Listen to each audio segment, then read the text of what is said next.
Sudah 22 hari Wali Kota Bogor Bima Arya dirawat di rumah sakit usai dinyatakan positif terinfeksi COVID-19. Dan kita sudah terhubung dengan Wali Kota Bogor Bima Arya yang saat ini dirawat di RSUD Kota Bogor. Selamat malam, Kang.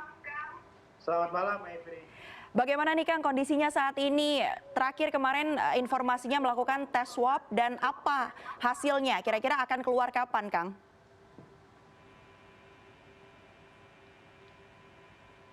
Baik, hasil darah juga baik semuanya.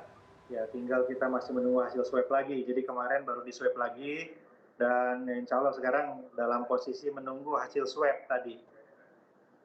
Kalau kondisinya saat ini seperti apa, Kang? Apa yang dirasakan? Waktu masuk ke rumah sakit memang agak batuk-batuk, gatal di tenggorokan, kemudian mual, nggak nafsu makan, dan agak sedikit terasa seperti gejala demam gitu, agak sedikit. Nah, tapi sekarang gejala klinisnya sudah hampir hilang semua, hanya sesekali saja masih agak gatal tenggorokan, tapi itu agak jarang. Jadi secara keseluruhan gejala klinisnya sebetulnya sudah nyaris nggak ada dan mualnya sudah hilang, nafsu makan sudah normal, bahkan seminggu terakhir sudah bisa exercise, jadi habis berjemur sudah bisa olahraga ringan di dalam kamar.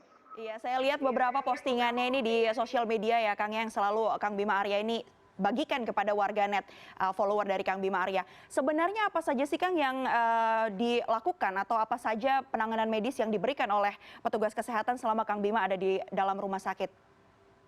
Jadi kalau saya lihat memang obat yang diberikan itu tergantung simptomnya. Jadi kalau misalnya ada gejala demam dikasih paracetamol. Kemudian kalau mual dikasih obat anti mual. Kemudian untuk batuknya juga ada obat batuk.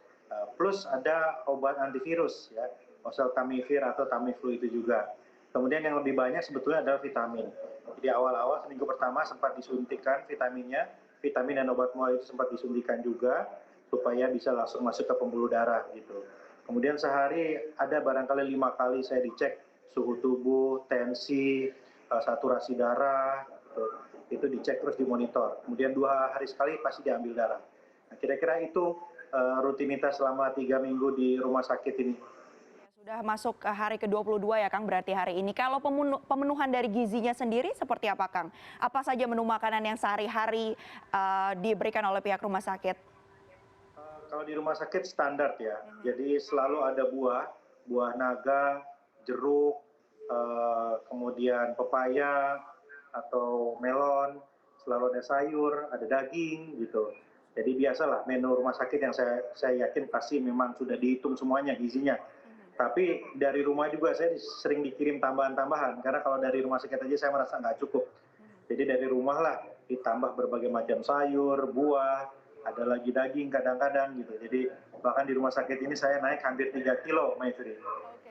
Utamanya berarti protein juga di salah satu yang menjadi fokus ya Kang ya, pemenuhan dari protein ini selama berada di rumah sakit ya.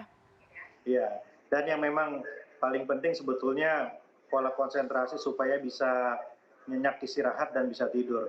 Nah, itu penting. Jadi makan dijaga dan istirahat juga harus terus. Selama berada di rumah sakit ini kan pasti 180 derajat berbeda dengan Kang Bima Arya yang biasanya sangat sibuk, padat agendanya. Tapi begitu di rumah sakit harus berada di dalam ruangan itu saja, tidak boleh kemana-mana, interaksi juga dibatasi, hanya bisa menggunakan teknologi. Apa sih Kang cara-cara dan apa saja kegiatan yang bisa dilakukan selama berada di rumah sakit? Ya memang awal-awal jujur tidak mudah untuk beradaptasi di ruangan 3 kali 7 meter ini, tapi saya berusaha sabar aja lah, menikmatin aja lah di sini. Jadi hari-hari saya jalani dengan mengatur jadwal, kemudian ada jadwal untuk baca buku, ada jadwal untuk menulis buku, jadi saya buat catatan harian setiap hari. Saya kalau ingat sesuatu, mikir sesuatu, pasti saya tulis yang insya Allah akan saya jadikan buku nantinya. Sesekali juga ada TV bisa nonton, kemudian agak batasi sosial media, agak batasi juga cek dari WhatsApp grup, ya supaya tetap masih bisa konsentrasi gitu. Kemudian pagi saya pasti olahraga ringan dan sempatkan diri berjemur di pojok ruangan yang tembus sinar matahari ke ruangan saya. Gitu. Tapi selama di rumah sakit koordinasi terus berjalan tidak Kang dengan jajaran Pemkot Bogor terutama dengan Wakil Wali Kota ini Kang Dedi? Pada intinya saya percayakan sepenuhnya kepada Kang Dedi Rahim, Wakil Wali Kota sebagai pelaksana tugas Wali Kota. Tetapi sesekali saya telepon juga Kang Dedi. Ya, 2 hari sekali, 3 hari sekali saya telepon, bertukar kabar, tidak terlalu detail. Karena kalau saya terlalu detail kan nggak bisa juga, ya harus terus memonitor. Karena ini perkembangannya setiap hari pasti ada. Jadi saya bertukar kabar saja, Kang Dedi melaporkan perkembangan secara umum, ya barusan juga baru bertukar kabar lagi ya, seperti itu kira-kira. Pastikan salah satu yang tadi sempat dibahas oleh Kang Dedi adalah dampak dari penerapan PSBB di Jakarta yang mulai berlangsung hari ini ya Kang ya. Ini Bogor kan juga menjadi daerah yang pasti terdampak. Sejauh ini bagaimana koordinasinya? Apakah kemudian menurut informasi yang saya dapatkan Bogor ini juga menjadi salah satu daerah yang nantinya akan mengajukan penerapan PSBB. Sejauh ini prosesnya seperti apa dan kendalanya apa saja Kang? Sebetulnya Kota Bogor sudah mengajukan secara kolektif melalui Gubernur Jawa Barat untuk PSBB ini. Tapi sekarang masih mematangkan itu, ada beberapa kajian dari Dinas Kesehatan dan Dinas Sosial, karena pada intinya PSBB ini kan bagaimana kita bisa punya payung hukum untuk menerapkan sanksi atau model pengawasan bagi warga yang nantinya misalnya kemungkinan melanggar gitu. Dan pembatasan ini memang menyeluruh, ada di bidang pendidikan, kemudian transportasi, kebudayaan, pariwisata, banyak gitu. Tetapi masih ada juga ruang yang masih dibolehkan di sini.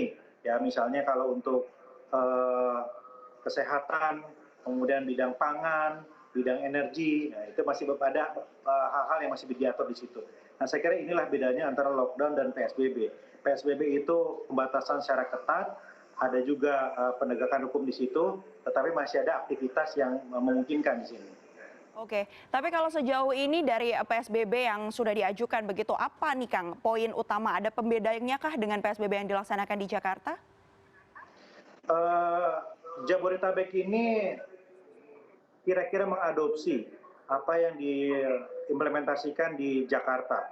Jadi secara keseluruhan pergubnya ini mirip-mirip, yang akan diturunkan di Bogor menjadi perwali, di Kabupaten Bogor menjadi perbub gitu, agak mirip-mirip. Jadi ada kesepakatan di Jabodetabek ini karena memang harus terintegrasi, harus terkoordinasi. Jadi harus solid dan harus kompak Jabodetabek ini. Makanya pergub itulah yang kemudian kita adopsi, kita turunkan dalam level perwali atau perbub di daerah masing-masing di Jabodetabek. Oke, baik Kang. Ini kan pasti yang juga menjadi pertanyaan banyak pihak ini. Bagaimana kemudian nanti menjaga kesejahteraan dari para masyarakat Kota Bogor yang terdampak jika nanti memang PSBB diterapkan. Apa upaya yang akan dilakukan pemerintah Kota Bogor mengatasi hal tersebut, Kang? Jadi saat ini Pemkot sedang mengkonsolidasikan datanya. Ini kan ada bantuan dari pemerintah pusat, ada juga yang akan dikucurkan dari APBD Kota Bogor. Namun ini harus tepat sasaran. Jadi jangan sampai ada penerima ganda, double itu tidak boleh. Jadi satu keluarga harus menerima satu bantuan itu.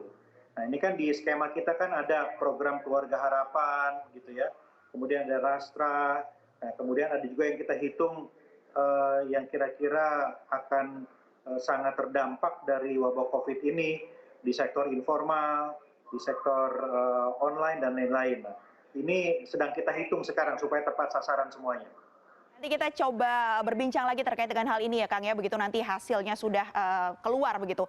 Terakhir Kang, sebelum kita menutup perbincangan ini, banyak ini kemudian penderita dari COVID-19 yang positif kemudian mendapatkan stigma negatif dari masyarakat. Meskipun mereka sudah sembuh, ada yang diusir dari kos-kosan, kemudian jenazah ini juga bahkan ada yang tidak boleh dimakamkan di tempat tersebut. Keluarga juga mendapatkan stigma negatif ketika sudah ada anggota mereka yang terdampak atau terkena COVID-19 ini. Apa pesan yang ingin Kang Bima Arya sampaikan terkait dengan hal ini? Yang pertama memang harus dipahami bahwa yang terkena COVID ini walaupun sudah dinyatakan negatif tetapi harus ada masa isolasi diri. Jadi ini harus dipahami. Ada fase-fase di mana penyandang COVID-19 atau mantan penyandang ini harus tetap menjalani isolasi diri. Saya pun nanti kalau diperkenankan kembali ke rumah harus isolasi diri dulu. Jadi itu harus dipahami oleh semua. Jadi tidak boleh langsung berinteraksi.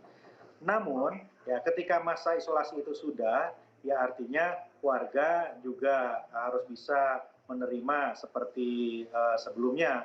Ya, artinya tugas bagi kita semua untuk mengedukasi, memberikan pemahaman kepada warga tentang proses penularan tadi. Ya, jadi warga paham mana yang bisa menular, mana yang tidak. Kalau sudah negatif, berarti seharusnya tidak ada kekhawatiran lagi begitu. Baik, terima kasih banyak Kang Bima Arya sudah memperbolehkan kami untuk berbincang malam ini di CNN Indonesia Prime News. Selamat kembali melakukan aktivitasnya, selamat beristirahat ya Kang ya. Terima kasih banyak, semoga cepat pulih.